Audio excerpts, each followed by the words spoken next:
is this movie actually made for? No, seriously, somebody tell me because I need to know. Hi DVDers, welcome to the channel. Today we're going to be talking about Disenchanted, which is now streaming on Disney. Be sure to like, subscribe, hit the notification bell so you know when I post new videos, and let's get into this review. I know that change can be scary, but it can also be exciting. Let's start our new life. Nancy Edward! Robert! I need to know, were they trying to bridge the gap between child and adult, or did they just say, fuck it, we're gonna put whatever it is out there and people can like it or they can hate it? So they bring back the whole gang, they bring back everybody. We have Patrick Dempsey, we have James Marsden, Idina Menzel's back, Maya Rudolph, and of course Amy Adams. So everybody's back with some new faces, of course. Maya Rudolph is one of the new faces, and I have to say that she was a standout for me in this. Maya Rudolph is amazing. You can watch her in anything, but let's get into more of the review and we can talk about her later. So Giselle, they really show us her backstory of like how she was found in the forest. Like, we didn't know all of this in the first one, so I thought that that was nice. Andalasia got an upgrade because the animation was really nice, really colorful. Like it really came off the screen. If I was watching this on IMAX, I would have been just like out of this world, blown away. I thought it was beautiful, but I felt like there was one too many songs in this, and I love musicals. This is coming from someone who is a die-hard musical fan, and even the singing in this was way too much. I don't remember there being this much singing in the first one. There was singing, but this was like Into the Woods singing, and I liked Into the Woods, but I also thought that Into the Woods was one song too many. So if this was at that level, I think it maybe even surpassed Into the Woods. Some of the things I loved, obviously Maya Rudolph as the Wicked Queen, fantastic. I thought she was great.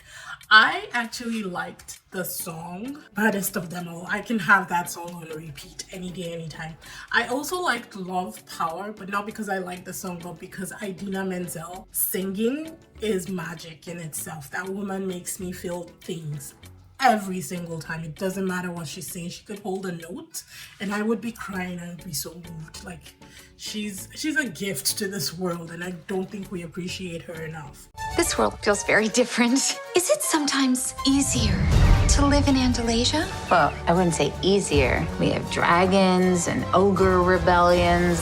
Last year, the entire kingdom was trapped in a giant whale. The acting in this, nobody's acting was terrible. That's one of the best parts of the movie. What I had a problem with was the story. It wasn't strong enough. Like, the reason why everything was happening was so stupid. You decide to create a wand that can end your world. And not only do you create the wand in the first place, but then you take it to the real world and leave it there, and it's like, what were you expecting? I couldn't get behind the story. It was too watered down for me. The costumes are okay, not anything spectacular, but I did like Giselle's red dress when she was in her full evil stepmother vibe. I thought that was gorgeous. My favorite character in this entire movie, believe it or not, was James Marsden. I think he brings something to Prince Edward that is just uniquely him and spectacularly lovable. It's very hard for you to hate Prince Edward because I found myself starting to not like Giselle as much because the fairy tale-ness was becoming a little bit too much. The singing was a lot. It was definitely too much. But I loved Prince Edward. Like, he's just fun and fun-loving, and he was definitely my favorite character. I think he was in this movie all of 10 minutes, but he stood out for me, and I wish that there was more Prince Edward in this. This is not a magic land. It is a land far, far away from my friends.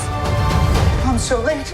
I'm a commuter now. You're riding this train over and over and over and over and over and over and over, and then you die. Patrick Dempsey didn't really stand out in any way. In fact, when he was in his full fairy tale vibe, I did not like him at all. I like McDreamy as much as any other Grey's Anatomy fan, but in this, he was not dreamy at all. He wasn't steamy. He was nada. He was none of those things. So overall, it was okay, people. It's not anything that you need to rush and watch right now. When you have a couple hours, you can put this on and it's a vibe. I think the kids will love it. If you have toddlers and preteens that are still willing to watch movies with you, I feel like they would enjoy this. On the scale, it's a 6 out of 10. To be honest, I would rather watch the first one over and over again than ever watch this one. So hope you guys enjoyed the review. Be sure to like, subscribe, hit that notification bell so you know when I post new videos. I will see you in the next one.